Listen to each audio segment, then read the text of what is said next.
Looks like a broken broom. Only the stick is left. Why not? Might be useful at some point.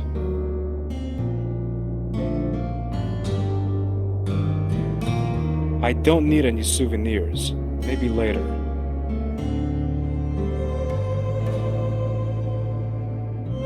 Hello. Yes? Are you by any chance interested in the well over there and the workings? Not really. What's so interesting about a well?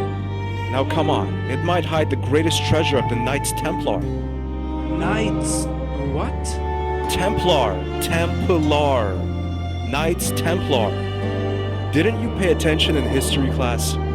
Didn't you pay attention in history class? I never went to school. How long have you had this shop? Since that crazy professor over there started believing he can find some treasure down the well. But that's possible, isn't it? He won't find anything. 2 weeks ago I told him I had lost my wristwatch and asked him to keep an eye open. Did you get it back? Yes and no. I found it near the well, but now it's gone again. My God, you're not real good at taking care of your things, are you?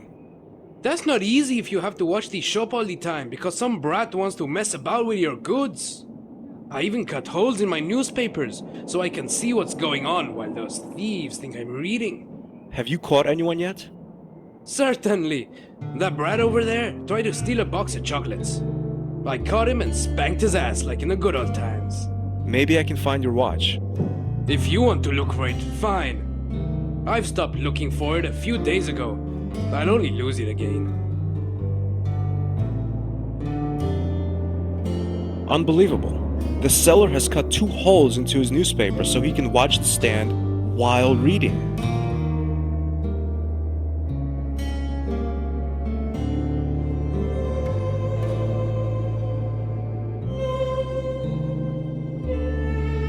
That's the well.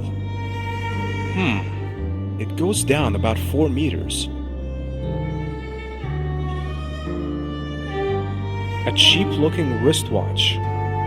Seen from close range, the watch doesn't look as cheap anymore. There's an engraving. Ilak al-Kalb. That rings a bell somewhere.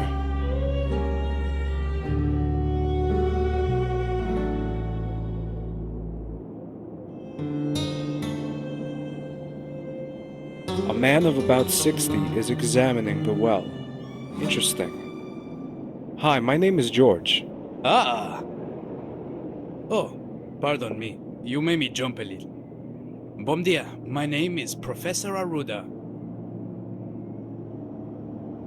What are you doing with the well? This isn't a well. It's an antique cistern. Cistern? What's that? Holy mother. It's an underground container for rainwater. And what is it that you're doing with this cistern? I'm examining it. I can see that, but why? I'm an archaeologist, and I'm about to make a really important discovery. What discovery is that? Are you interested in history? About a year ago, I would have asked myself the same question until this thing with the Templars happened. Oh, you do seem interested in history. Do you have some time? I can tell you the whole story. Sure. Well, as you might have heard, Portugal was a paradise for the Templars. Besides France, it was the first European country in which the order established itself after its foundation in Jerusalem in 1119. In 1128, Queen Teresa presented Castle Surrey to the order as a gift. It lay near the Crescent Front. Crescent Front? You mean the front line with the Arabs? The Moors, correct. In 1147, Teresa's son and heir Alfonso, a Templar, conquered the Arab stronghold Lisbona with the help of his fellow knights. Today, Lisbona is called Lisbon. Alfonso declared Portugal's independence and became its first king.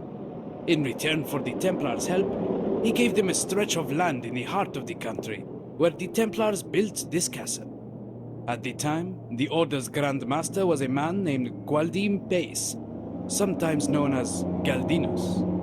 Tomar became the Templars' military headquarters, so to speak. What happened then? In 1291, the last Christian bastions in the Holy Land fell, and the Europeans blamed the Templars. Trouble was at hand for the Order. And then a French spy called Esquieu heard about the Templars' satanic practices from a disgraced ex-Templar, and reported this news to the French king. Philip IV. Ah, you know of him? A little, but go on. Well, at the time, the accusations revolved around a mysterious graven image called Baphomet. Are you sure you don't want to tell the rest yourself? You can skip the bit about the Baphomet part. I'm kind of familiar with that. Ah, are you also aware that the original idol is believed to be here in Tomar?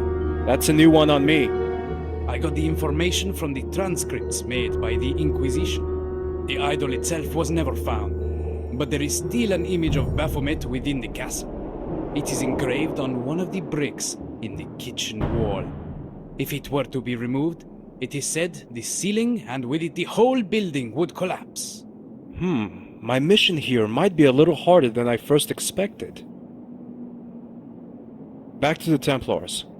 Well, on Friday the 13th of October 1307, Philip IV had all known Templars in France arrested.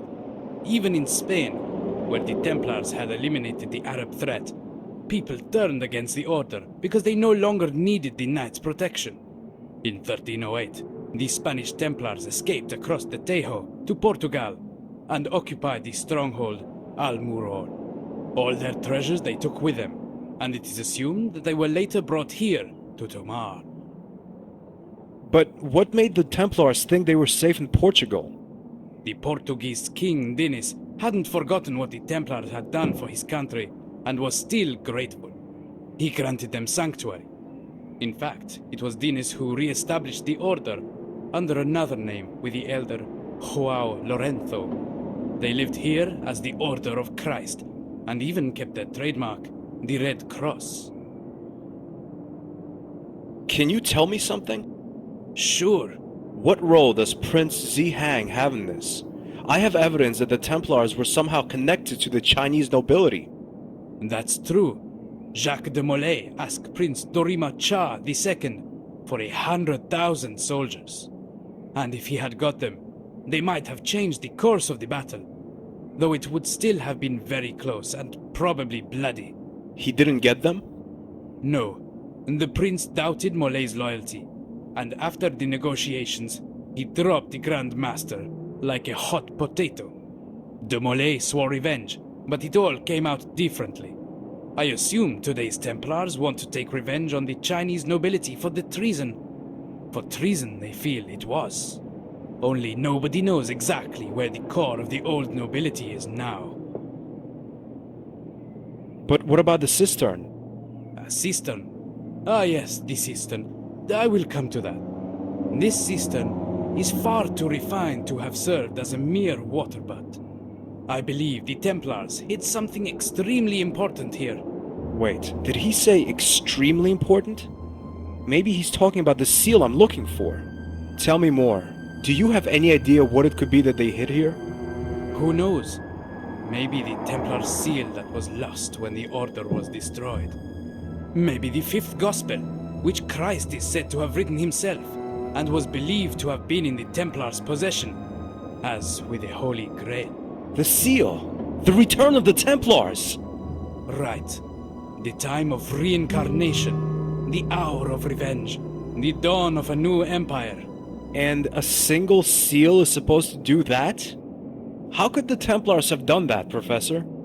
The question should be, how can they do that? Can do... Yes, George, can do. After the Templars' extermination, the seal vanished. Philip the Fair had hundreds of soldiers search for it. It was the iconic symbol of the Order. He knew what power the seal possessed, and according to the legend, still does. What power? You weren't listening, George. The power of return. Are you telling me this seal has magical powers? Don't be stupid, George. The seal itself does not. But I assume it can trigger some kind of mechanism which could prove Einstein's theory of space warp. I don't understand. What's Einstein got to do with this? By means of space warp, it is possible to travel into the past. And why hasn't anyone made a trip to the past yet? How do you know no one has? Are you telling me? No, I only wanted to show that you can never be sure, George. Remember that. Do you believe that people have traveled to the past? Not yet, as there are no machines that can maintain the gravitation field. The power of the field collapses within milliseconds. So there's no need to worry, right? I didn't say that. The fact is, nowadays, there are machines that can open the gate for a short time. Only they need something to keep it open, to stabilize it. And that's where the seal comes in.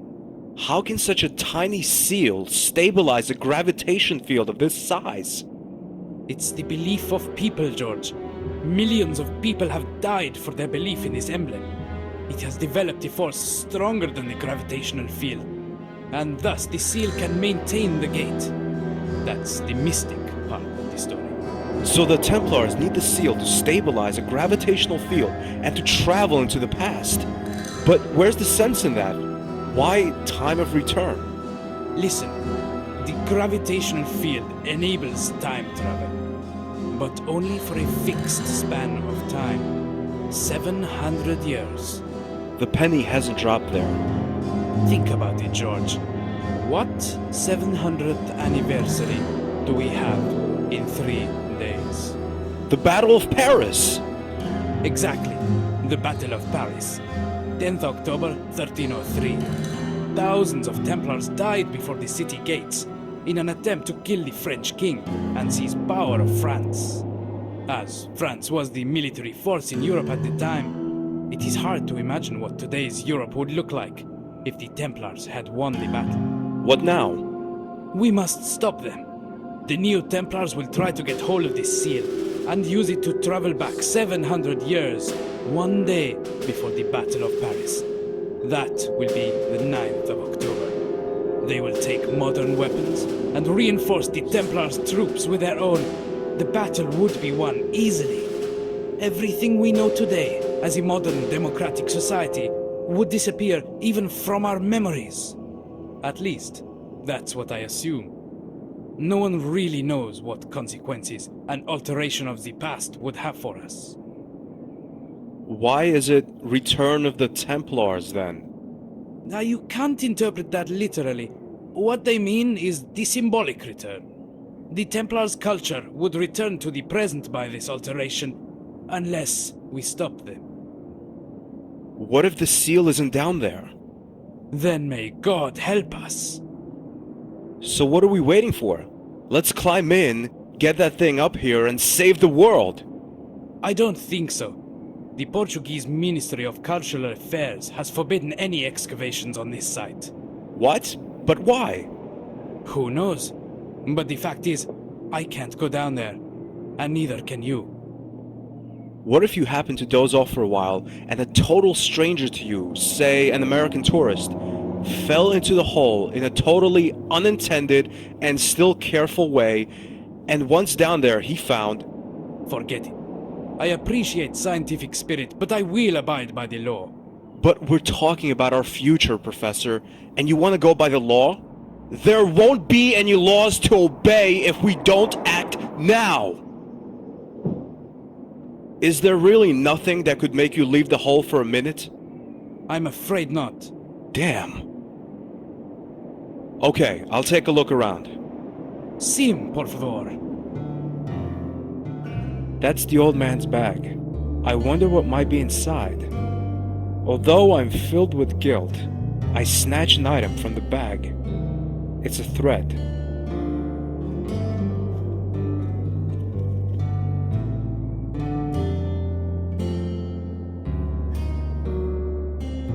The boy reminds me of young McGuire.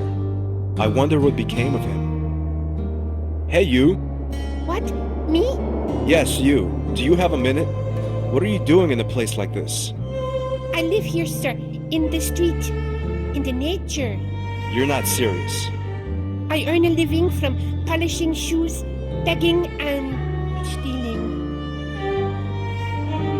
Could you do me a favor? Do you see that professor over there? He won't let me work at the well. Could you distract him for a minute? What do I get for it? Let me think. You know I never managed to steal anything from the souvenir seller.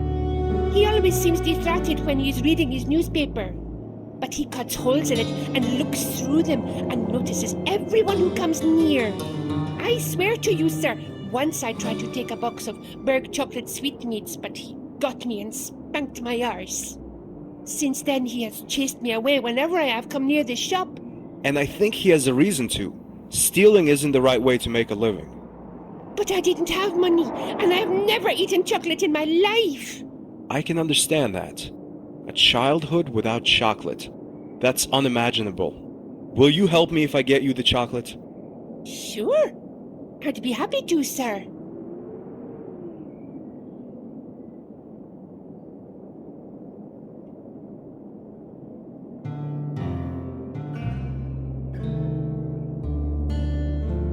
I found your wristwatch. Thanks! How about a tiny finder's reward? You expect me to give you a reward? Now listen, I find your watch, sacrificing valuable moments of my short life in the process, and you won't give me a reward? Okay. Here, you have a keyring. Please excuse my rudeness.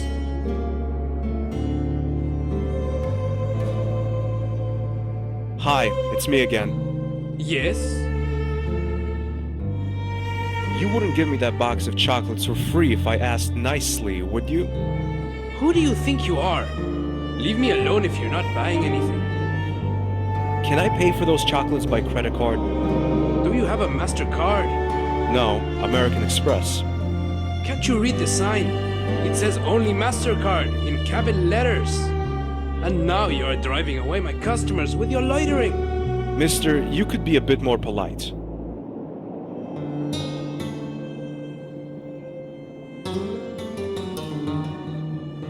Don't even think that I haven't seen you. Put that back. Hi, it's me again. But I have already given you your reward. Aren't you feeling like reading anymore? I don't have anything left to read. I already know this paper by heart. But what business is it of yours?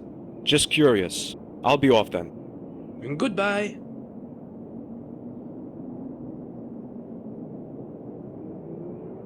How about reading a magazine? But that is French. Damn, that totally escaped me. Well then, I'm lucky that my mama is from Bordeaux, huh? Pardon? Just give me that and go away. The shopkeeper forgot to cut holes into the magazine, but I fear he might see my shadow when I lean over the stall to steal the chocolates. No, he'd be bound to see my shadow.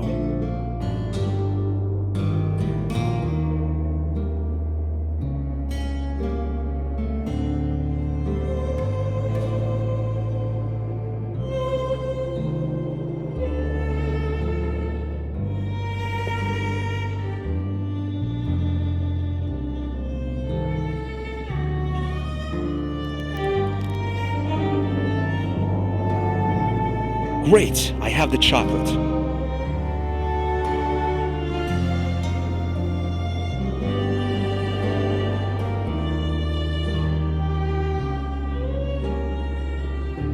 Here's your chocolate. Give it to me. Who did you want me to distract? The man at the well. Okay, I will steal his bag. I'm good at that. Great. The boy has stolen the man's bag and the man has run after him. Now the well's unguarded.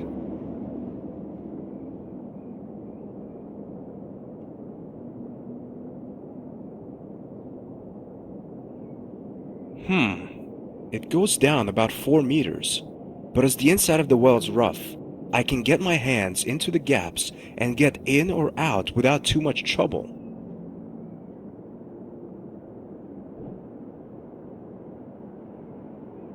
I can't believe it! The professor was right. The Templars were here. I better not touch anything. Next to the idol is a small gap. Close up, I can see the slit is a keyhole.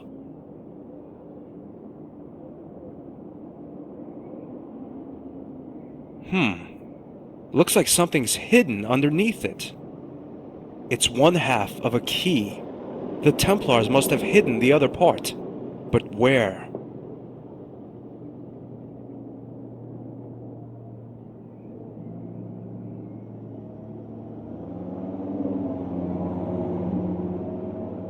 This brick looks different from the others. It bulges out of the wall. Intentionally? Forget that. It's too hard for my bare hands. The brick looks unsound, though.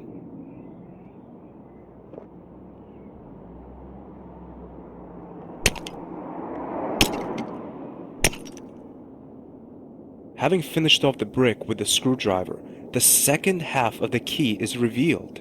George Stobart, tracing the Templars again. That's one half of a key.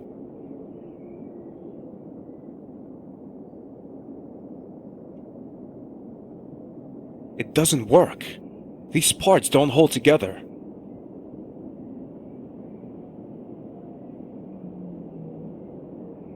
Yes, that's it.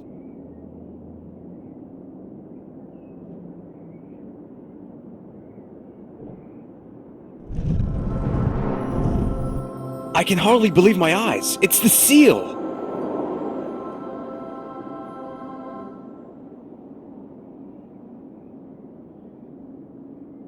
We've outrun the Templars. We've made it. I must tell the professor. No, you will never get this seal. Give it to me, Professor Arruda. Now! Even though you betrayed the order by your sudden disappearance, we will reward you. Never! George, run! Monsieur Stobart, good to see you back again. The feeling isn't mutual, to be honest. You have something that belongs to us. Oh, really? Flat, shoot the professor, and then get Stobart.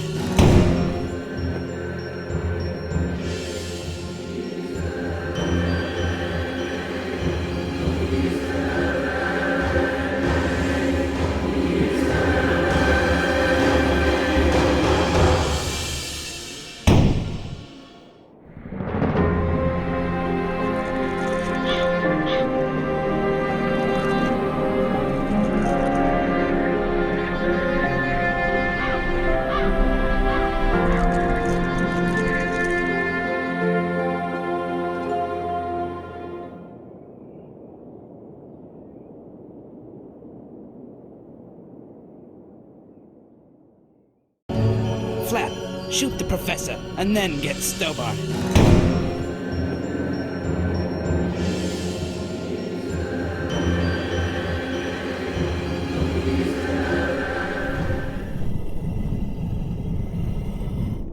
A long flight of stairs. I guess it leads outside, to safety.